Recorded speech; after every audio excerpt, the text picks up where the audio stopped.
Just early this week, it was revealed that both Bendigo and Adelaide Banks had knocked back a loan to a Tasmanian logging company on environmental grounds. Well, this morning, Peta Credlin, while he was visiting the marginal Tasmanian seat of Lyons, the PM was there this week as well, he didn't miss while taking aim at the banks. I think this whole woke agenda and the approach of chief executives trying to please industry super funds and proxy voters and the rest of it has to come to an end. If there is a customer of Bendigo Bank who is an employee within the forestry industry, are they going to stop banking that customer? Good on you, Peta Credlin. Joining me now to discuss it more, Environment Editor at The Australian, a good friend of the Credlin program, Lloyd. Well, welcome back for 2025, Graham. All the issues are still on the table, though, and pretty strong words. I love it when the politicians go against the woke. Peta Credlin saying there, he's not just against the views here of Bendigo and Adelaide Bank. I mean, I think he's underscoring a point that we've seen globally, haven't we, about lenders, basically playing politics through their lending policies on environmental grounds. That's right, Peter. Good evening. Well, Peta Credlin has really been on the front foot calling these sort of things out.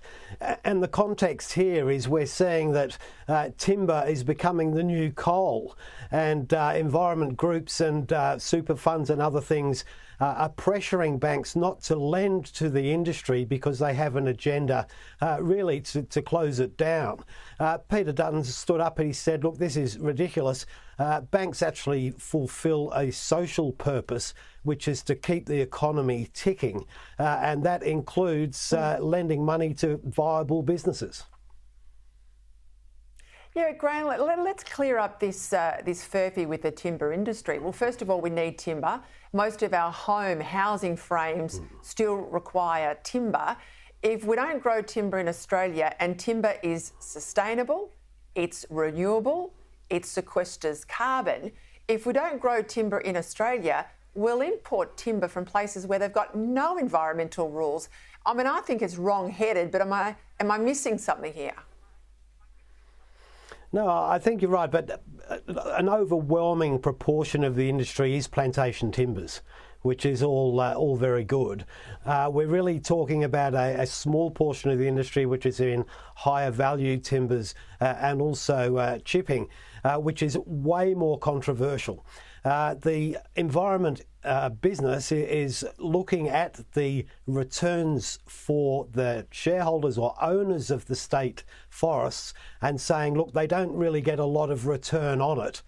So they're really trying to find alternate uses. But to deny lending and other measures like that's really just going around the back door. All right, you mentioned state forests there. There's a complexion to that in Queensland, because isn't there some sort of scheme up there to create carbon credits by locking up public forests? What's happening there? Well, there is what's called really a configuration that will allow forests that would ordinarily be cut, if they're not cut down, the carbon stores that are saved can be traded, if you like, to offset emissions from industries. Mr. Bowen is looking at approving this methodology, which is something that the environment groups have been pushing for in the background, because they think if they can get that, then they can start building a business case for carbon stores to be of more value than the timber that's extracted. There's a lot of people that don't like the methodology. The industry thinks it will put them out of business, and perhaps they're right. But there's also an economic angle to this. What is the best financial use of these resources, and what is the best way to manage them and employ people to make sure they're not a fire risk and an unused piece of wilderness that's really not doing anyone any good? Let's stay with the banking issue, because in contrast to Bendigo and Adelaide, we've got Macquarie Bank now saying it will not commit to green targets, with the global investment manager saying that the net zero by 2050 target is unclear. It's not on the table. Is this some sort of shift in the corporate world that we can attribute, say, perhaps to Donald Trump, or is this going to be the new normal? What's going on here? Well, they don't call Macquarie Bank the millionaire's factory for nothing. And that's because they can see over the horizon where things are going. And in 2020, Macquarie was very aggressive in saying it's going to have a net zero 2040 target. It's going to police its investments to ensure they fit in with that. And for their troubles, they've been roundly criticised by investment groups and superannuation funds and others for not meeting them well enough. The experience for Macquarie has been, well, it's easy to talk about, it's hard to do. Actually, there's a lot more money in investing in oil and gas and other things, particularly with what's happened in Europe. So we're now seeing Macquarie starting to backtrack and sort of not be so outspoken on these commitments it's made in the past.